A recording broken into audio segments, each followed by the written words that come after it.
ఆంధ్రప్రదేశ్లో కూటమి అధికారంలోకి వచ్చి దాదాపుగా 16 నెలలు గడుస్తుంది.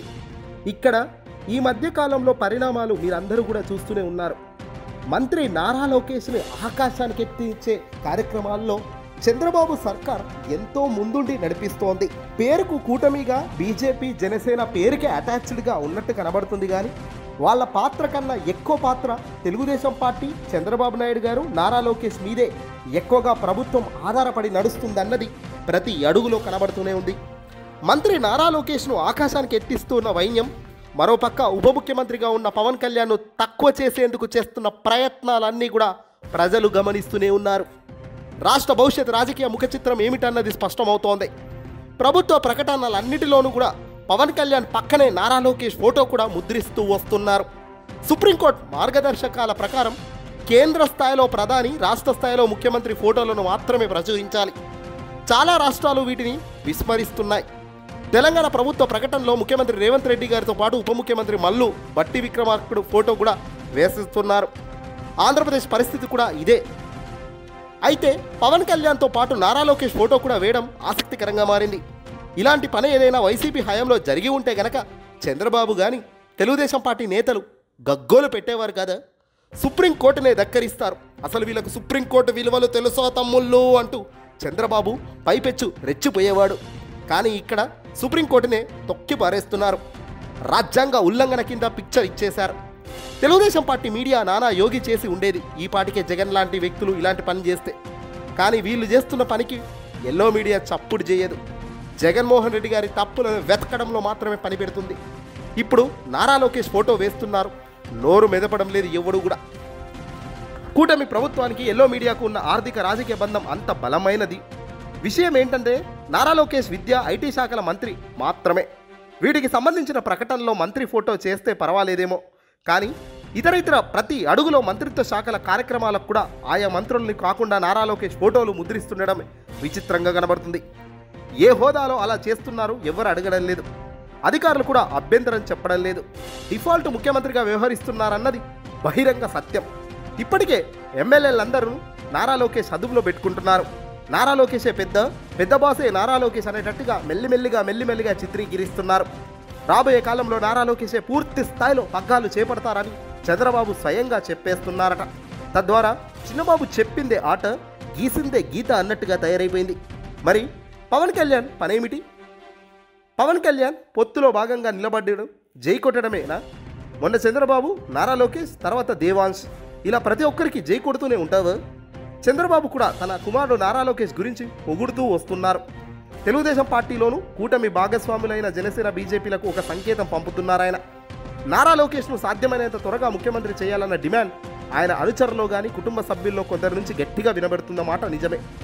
దానికి పవన్ కళ్యాణ్ వైపు నుంచి ఇబ్బంది వస్తున్న మాట చంద్రబాబుకు తెలిసి ఉండొచ్చేమో. పవన్తో సహా వివిధ వర్గాల నుంచి మానసికంగా సిద్ధం చేసిన తర్వాతే నారా లోకేష్ను ముఖ్యమంత్రి పదవిలో కూర్చునబెట్టేందుకు పక్కా స్కెచ్ గీస్తున్నారు. పిల్లనిచ్చిన మహానుభావుడు ఎన్టీఆర్ గారు లాంటి వాళ్ళనే ముప్పు తిప్పలు పెట్టిన వైన్యం చంద్రబాబు నాయుడుది.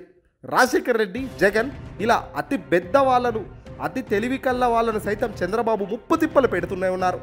తాజాగా కూడా జగన్మోహన్ రెడ్డి గారి లాంటి డైనమిక్ యంగ్ బలమైన నాయకుడికి కూడా ఓసారి చెమటలు పట్టిస్తూ పోతున్నారు చంద్రబాబు రాజకీయ చాతుర్యమే అంత. మంచి చేసేది దేవుడెరుగు. కానీ ఇలాంటి ఫీట్లు చేయడంలో, ఇలాంటి గేములు ఆడడంలో చంద్రబాబును మించిన వాడే లేడు అనేది చరిత్ర చెబుతున్నమాట.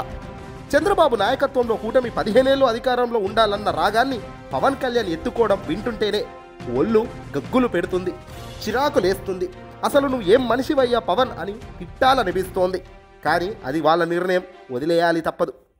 నారా లోకేష్ ముఖ్యమంత్రిగా ఇప్పటికిప్పుడు చేయడానికి అందరూ సముఖంగా లేరన్నది చంద్రబాబుకు తెలుసు. అందుకే మెంటల్గా ప్రిపేర్ చేసే కార్యక్రమం చేస్తున్నారు. లోకేష్ను ఉప ముఖ్యమంత్రి చేయాలన్న తలంపు తెచ్చారు. ఇందుకు చంద్రబాబు కూడా రెడీ అయినప్పటికీ జనసేన నుంచి నిరసన రావడంతో ఆదిలోనే ఆగేశారు. ఎన్నికల సమయంలో పవన్ ఒక్కరే ఉప ముఖ్యమంత్రిగా ఉంటారన్న అవగాహన ఉన్నది కాబట్టి ఆగారు. వాస్తవానికి ఈ విషయంలో నారా లోకేష్ అప్పట్లో క్లారిటీతో మాట్లాడారు. ముఖ్యమంత్రి పదవిని పవన్ కళ్యాణ్కు షేర్ చేయడానికి కానీ, ఉప ముఖ్యమంత్రి పదవిని పవన్ ఒక్కరే కట్టబెట్టడానికి కానీ ఆయన సానుకూలంగా మాట్లాడలేదు. ఉప ముఖ్యమంత్రి పదవి ఇచ్చే విషయాన్ని సైతం తమ పొలిట్ బ్యూరో చర్చిస్తుందన్న మాట పవన్ కన్నా ముందే నారా లోకేష్ బయటపెట్టారు. రాజకీయ వ్యూహాల రీత్యా పవన్ కళ్యాణ్ ఒక్కరే చంద్రబాబు ఉప ముఖ్యమంత్రి పదవి ఇచ్చి ఊరుకున్నారు. నారా లోకేష్కు గనక ఉప ముఖ్య పదవి ఇస్తే ఇక పవన్ను ఏరి కోరి తీసి పారేసినట్టు అవుతుంది. తద్వారా క్యాడర్ డిస్టర్బెన్స్ గురవుతుంది. ఈ చర్యలో భాగంగానే నారా లోకేష్ను కాస్త బుద్ధగించారు. ఇప్పుడు కాదు, ముఖ్యమంత్రి కుర్చీలో నేను కూర్చుంటావు, వెయిట్ చేయన్నారు. తద్వారా ఓ వ్యూహాత్మకంగానే నారా లోకేష్కు ప్రస్తుతం ఎలివేషన్ ఇచ్చే దిశగా అడుగులు పడుతున్నాయి. అందులో భాగంగానే ఇతర శాఖల ప్రచార ప్రకటనలో కూడా పవన్ కళ్యాణ్తో పాటు నారా లోకేష్ ఫోటో వేయడమే ఆరంభించారు. దీనివల్ల నారా లోకేష్ స్థాయిని మెల్లిగా పెంచుతున్నారు. పవన్ కళ్యాణ్ నారా లోకేష్ ఒక్కటే స్థాయి అని ప్రపంచానికి తెలిసి చెప్పేలా ఈ ప్రకటనలు కొనసాగుతున్నాయి. పవన్ కళ్యాణ్ కూడా తొలుత కొంత అసౌకర్యంగా ఫీల్ అయ్యి ఉండొచ్చు. కానీ పదవి అనుభవించడానికి అలవాటు పడ్డాక అలాంటి వాటిని పక్కన పెట్టి సర్దుకుపోతూ ఉన్నారు. పవన్ అన్నా అని సంబోధిస్తూ నారా లోకేష్ తెలివిగా తన మాటే చెల్లుబాటు అయ్యేలా చక్రం తిప్పే కార్యక్రమాలు ఇటీవల కనబడుతున్నాయి. అన్న అన్న అంటూనే సమయం వచ్చినప్పుడల్లా అన్నకు గట్టిగానే పెడతారు. ఇక అన్నదాత సుఖీభవ స్కీమ్ కింద తొలి విడత రైతులకు ప్రభుత్వం తరపున 5,000 ఇస్తున్న సందర్భంలో వ్యవసాయ మంత్రి కింజారావు అచ్చెన్నాయుడు ఫోటో వేయకుండా పవన్ కళ్యాణ్ నారా లోకేష్ ఫోటోలోనే వేశారు. అలాగే ఆర్టీసీ బస్సులో మహిళలకు ఉచిత బస్ ప్రయాణం స్కీములు అమలు ప్రచార ప్రకటనలో రవాణా శాఖ మంత్రి రామాప్రసాద్ రెడ్డి బదులు నారా లోకేష్ ఫోటోలు పెద్దగా వేశారు. తద్వారా ఉప ముఖ్యమంత్రి పదవి కట్టబెట్టకపోయినప్పటికీ పవన్ కళ్యాణ్ నారా లోకేష్ది ఒక్కటే స్థాయి అన్న సంకేతాన్ని ప్రజలకు ఇచ్చే స్థాయిని చూపించారు. అంతకుముందు నారా లోకేష్కు డిప్యూటీ సీఎం పదవి ఎలా ఇస్తారని జనసేన పార్టీకి సంబంధించిన వర్గం నోరు మెరిపింది. దీనివల్ల తమ నేత స్థాయి తగ్గించే ప్రయత్నమే కదా అని జనసేన క్యాడర్ భావిస్తున్నప్పటికీ పవన్కి లేని బాధ తమకెందుకులే అని సరిపెట్టుకుంటున్నారు. తెలుగుదేశంలో కాబోయే ముఖ్యమంత్రి నారా లోకేష్ అన్న సంగతేమీ రహస్యమే కాదు, అందరికీ తెలిసిన వాస్తవం. అయితే ఎప్పుడవుతారన్నదే పెద్ద చర్చ. ఈ టర్మ్లోనే కావచ్చన్నది కొందరి భావన. వచ్చే ఎన్నికల సమయంలో అభ్యర్థిగా ప్రకటించవచ్చని మరికొందరు అభిప్రాయపడుతున్నారు. ఆ పదవిని వెంటనే తన కొడుక్కి ఇవ్వదలిస్తే చంద్రబాబు ఒక్క రోజుల్లో చేయవచ్చు. కానీ ఆయన ఇప్పటికిప్పుడు ముఖ్యమంత్రి పదవి వదిలి ఓ రకంగా రాజకీయ సన్యాసం తీసుకోవడానికి సిద్ధంగా లేరు. పార్లమెంట్కు వెళ్లాలని అనుకుంటే అనుకోవచ్చేమో, కానీ ఆయన ఆరోగ్యరీత్యా కూడా పెద్ద ఇబ్బందులు లేవు. నారా లోకేష్కు ముఖ్యమంత్రి పదవి ఇస్తే పార్టీ గట్టిగానే ఉంటుందా లేదా అన్న మీమాంస ఆయనకు ఉండవచ్చు. అలాగే ప్రభుత్వాన్ని సమర్థవంతంగా నడిపి అందరినీ కలుపుకొని వెళ్ళగలగరా లేదా అన్నదానిపైన కూడా ఆలోచన చేస్తుండవచ్చు. మానసికంగా తయారు చేయకుండా నారా లోకేష్కు ప్రమోషన్ ఇస్తే సమస్యలు వస్తాయని గ్రహించిన పెద్ద ఆయన మెల్లిమెల్లిగా నారా లోకేష్ పవన్ కళ్యాణ్ ఇద్దరూ ఒకటే, పవన్ కళ్యాణ్ కన్నా ఓ కాకు నారా లోకేషే గొప్ప అనేటట్టుగా ఎలివేషన్లు పీక్స్కి వెళ్తాయి. మరో 2 సంవత్సరాల్లో ఈ ఎలివేషన్ ఏ స్థాయికి వెళ్తాయి అంటే నారా లోకేష్ తర్వాతే ఆంధ్రప్రదేశ్లో ఇంకా మరేతర ఏ పార్టీ అయినా అనేటట్టుగా ఎలివేషన్ పీక్స్కి చేరుతాయి. పవన్ కళ్యాణ్ అవసరాలు తీరుస్తూ ఆయనకు ప్రత్యేక విమానాలు, హెలికాప్టర్లు సమకూర్చడం ద్వారా గౌరవిస్తున్నట్లు కనిపిస్తే సరిపోతుందన్న అభిప్రాయం కూటమి నేతల్లో ఉందట.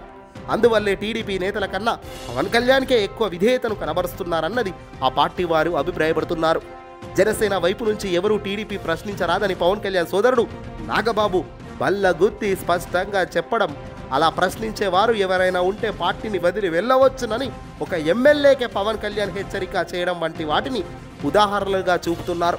దీంతో నారా లోకేష్ను ముఖ్యమంత్రిగా చేసిన పవన్ కళ్యాణ్ పెద్దగా అభ్యంతరం పెట్టకపోవచ్చన్న భావన ఇటీవల కాలంలో బలపడుతుందని చెబుతున్నారు. ఈ నేపథ్యంలో నారా లోకేష్కు ఎలివేషన్ ఇవ్వడానికి చంద్రబాబు, టీడీపీ నేతలు పెద్దగా ప్రయత్నిస్తున్నారు.